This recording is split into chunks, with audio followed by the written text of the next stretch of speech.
Bonjour, bonsoir. Je m'appelle Marie Gignac, je suis la directrice artistique du Carrefour international de théâtre qui tient sa 22e édition en cette année 2022.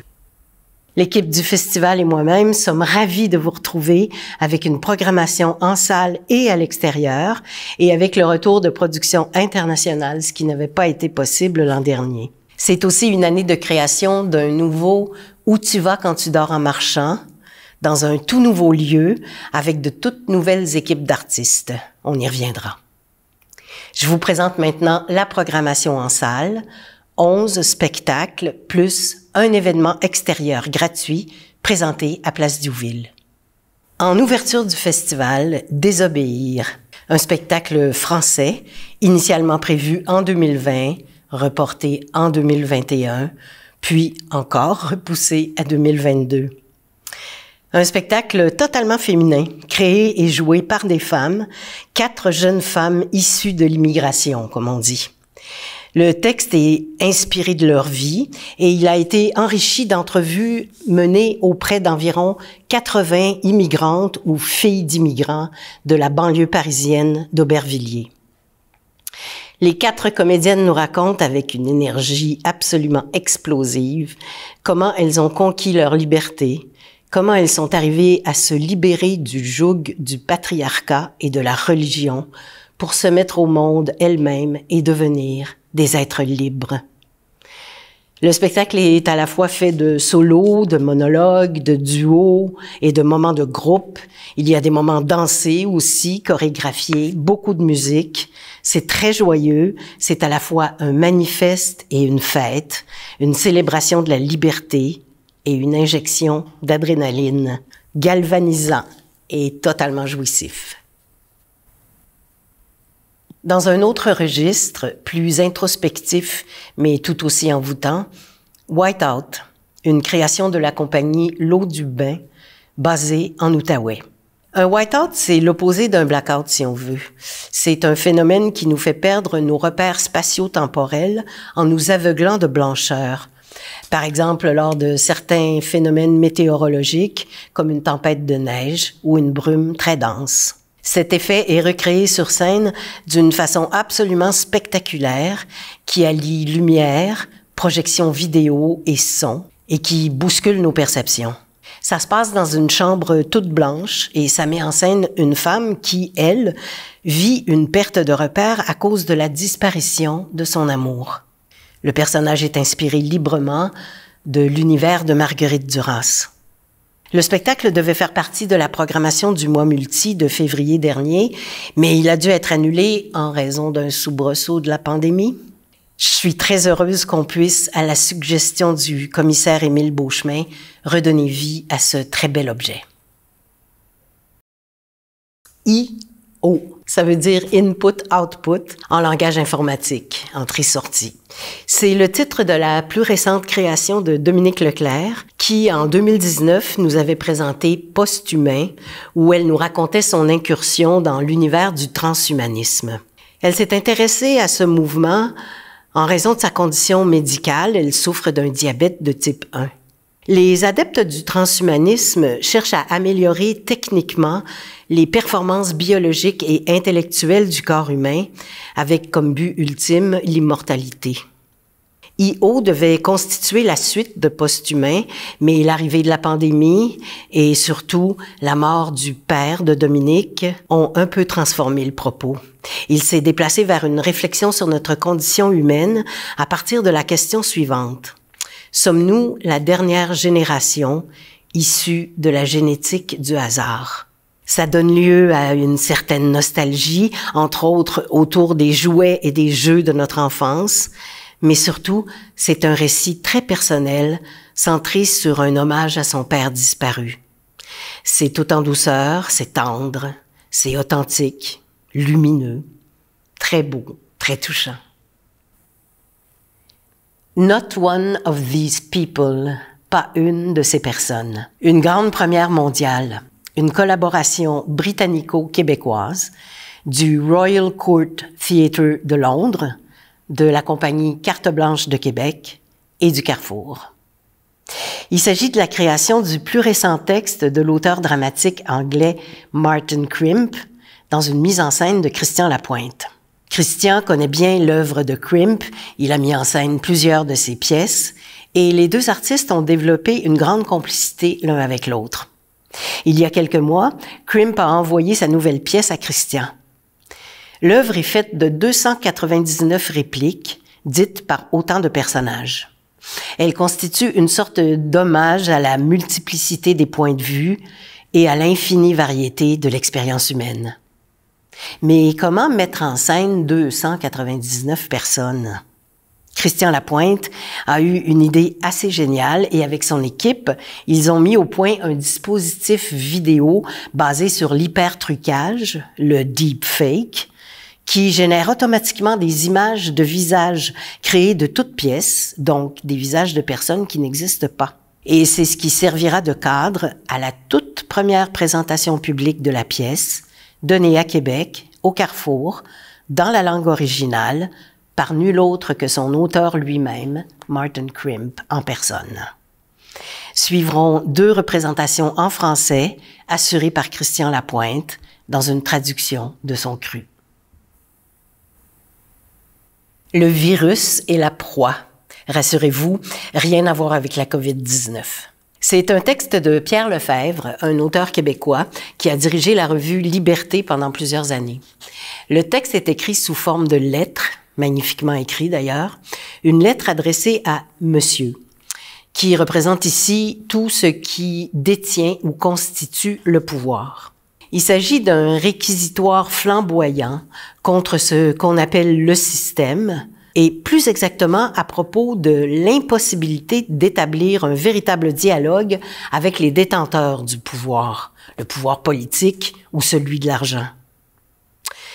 C'est un cri du cœur, mais un cri d'une grande lucidité, d'une grande intelligence, d'une grande poésie aussi. Un texte plein de douleur, mais surtout plein de compassion, d'empathie et d'espoir. Le spectacle est extrêmement simple, très dépouillé. Il laisse toute la place à la parole, qui est répartie entre 4 acteurs et actrices formidables, 2 hommes et 2 femmes, dont Alexis Martin, qu'on connaît bien, dans le paysage culturel contemporain, sursaturé d'images. C'est une véritable oasis de sens. Holoscenes est une installation performative conçu par l'artiste visuel américain Lars Yann, aussi auteur et réalisateur. Le titre réfère au terme Holocène, qui désigne l'époque géologique à laquelle nous vivons, bien que plusieurs estiment que nous soyons déjà entrés dans l'ère Anthropocène. Il s'agit d'une sorte d'aquarium géant installé au beau milieu de la place Diouville, une grande boîte rectangulaire vitrée dans laquelle prennent place différents interprètes, danseurs, performeurs, qui accomplissent des actions simples de la vie quotidienne, comme lire le journal, plier du linge, faire le lit, laver les vitres. Et pendant qu'ils s'exécutent, 12 tonnes d'eau remplissent soudainement la boîte et en quelques minutes, ils se retrouvent complètement immergés.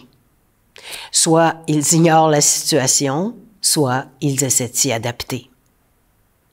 C'est ce qu'on fait nous aussi. C'est bien évidemment une représentation des changements climatiques qui nous guettent et de notre attitude face à cette menace, une menace qui reste abstraite à nos yeux. L'intention ici, c'est de nous la faire ressentir dans nos tripes. C'est spectaculaire, à la fois beau et horrifiant, fascinant et terrorisant. La performance se déroule en 5 heures, en continu. Elle débute à 5 heures de l'après-midi. Elle est présentée 5 fois en 5 jours consécutifs à partir du 5 juin. Elle est accessible librement. L'heure bleue est une adaptation québécoise contemporaine du Hamlet de Shakespeare. Le texte est de Maxime Robin. On connaît bien l'acteur. On n'oubliera jamais son flamant rose qui faisait du pole dancing dans Où tu vas quand tu dors en marchant, édition 2019. Mais il est aussi auteur et metteur en scène.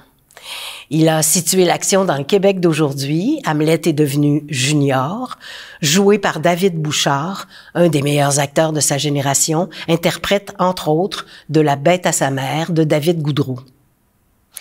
Junior est un ado un peu foqué, mêlé, révolté, un peu parano, parfois violent.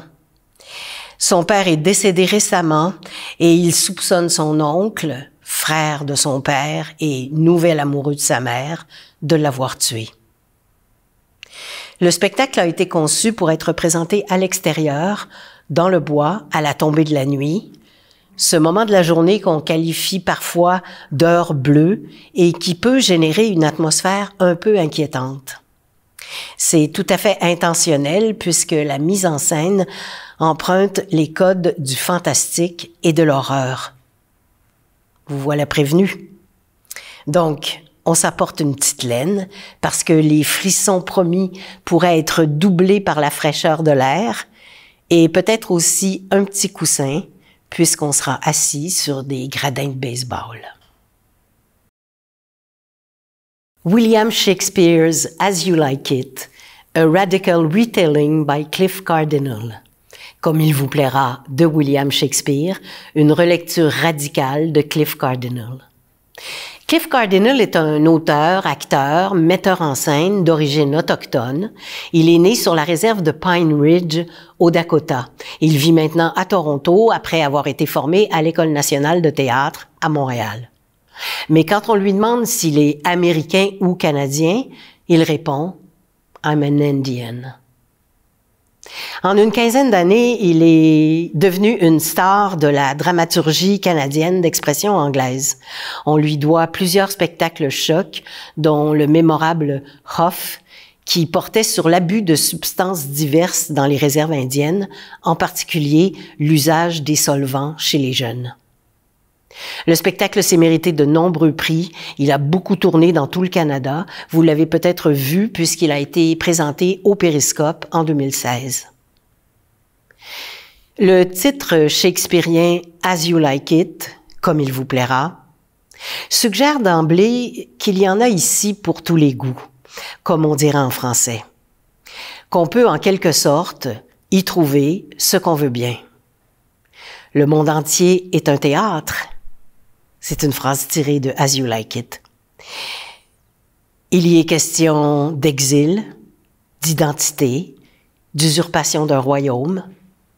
Évidemment, Cliff Cardinal subvertit la pièce, il la fait dévier de sa trajectoire et en propose une adaptation assez étonnante, assez ironique, qui allie humour noir, propos troublants et émotions brutes.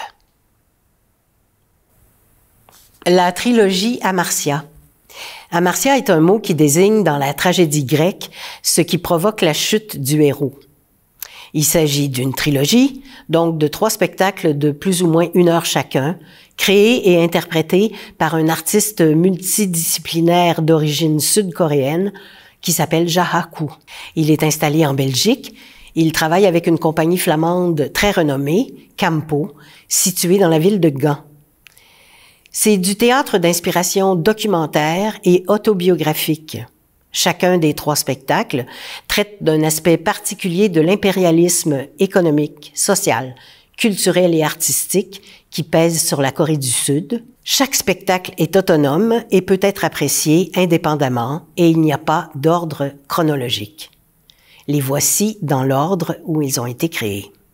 Lulling and Rolling s'intéresse à la langue, dans les 2 sens du terme, la langue comme langage, mais aussi l'organe physique de la parole, qui a été mutilé chez beaucoup de Sud-Coréens par une intervention chirurgicale qui consiste à couper le frein sublingual dans le but de permettre une meilleure maîtrise de la langue anglaise, en particulier de la consonne R. D'où le titre. Lulling, ça veut dire prononcer les R comme des L. Et rolling, c'est la bonne façon de les prononcer. Lulling and rolling. Et il faut dire que l'apprentissage de l'anglais est obligatoire en Corée du Sud.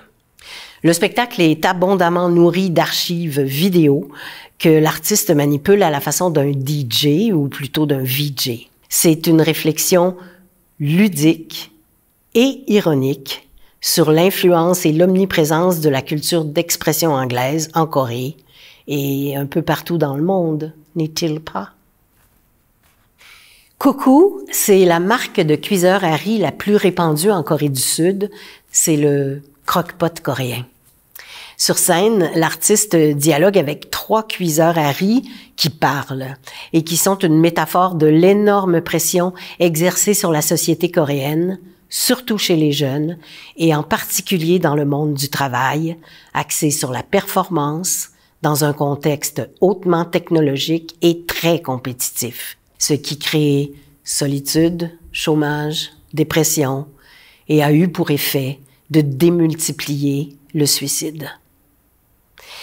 Malgré le sujet qui peut sembler un peu lourd, ce n'est pas déprimant, c'est fait avec beaucoup de doigté, de légèreté, d'humour même, de façon très inventive et très ludique. The History of Korean Western Theatre interroge la pratique théâtrale en Corée du Sud, qui a évacué la plupart des modèles et des expressions traditionnelles. Le répertoire du Théâtre national à Séoul est presque exclusivement occidental. L'auteur le plus joué est Shakespeare. Les interprètes blanchissent leur peau, maquillent leurs yeux et portent des perruques blondes. L'artiste remonte aux sources historiques de ce phénomène, au moyen d'archives vidéo, mais aussi d'images contemporaines et de conversations qu'il recrée avec sa grand-mère disparue. C'est une magnifique méditation visuelle et sonore, à la fois historique, personnelle et très poétique. En clôture du festival, Contes et légendes, le petit dernier de Joël Pomera, qui est considéré comme un des plus grands créateurs du théâtre contemporain. C'est la 5e fois que le Carrefour accueille un de ses spectacles. Vous vous souvenez sans doute de Pinocchio, Cendrillon ou peut-être des Marchands? Qu'elle s'adresse plus spécifiquement aux enfants, aux ados ou aux adultes, toutes ces créations endossent cette esthétique un peu décalée qui a fait sa marque. Elle dégage une espèce d'étrangeté qui nous semble pourtant familière. Avec Contes et légendes, il continue de porter son regard sur ses contemporains, qui sont aussi les nôtres, donc nous, à nos façons de nous construire et d'entrer en relation les uns, les unes, avec les autres. Il s'intéresse ici à ce moment très important et très particulier de la construction de soi, qu'est l'adolescence, pour la confronter au mythe de la créature artificielle. Il met en action, dans un monde légèrement futuriste, des adolescents et quelques adultes qui cohabiteraient avec des robots humanoïdes qui n'ont pas du tout l'air de machines et qui se comportent comme des êtres humains. Ce n'est pas du tout didactique, c'est très vivant, c'est une mosaïque de scènes sensibles, souvent très drôles, parfois très émouvantes, et toujours absolument fascinante. Merci de votre attention. Merci de votre intérêt pour le Carrefour international de théâtre. On espère vous croiser au fil du festival, dans les salles, dans les rues, et pourquoi pas au Zinc, le bar éphémère du festival, situé cette année au Théâtre Périscope. Bon festival à toutes et à tous.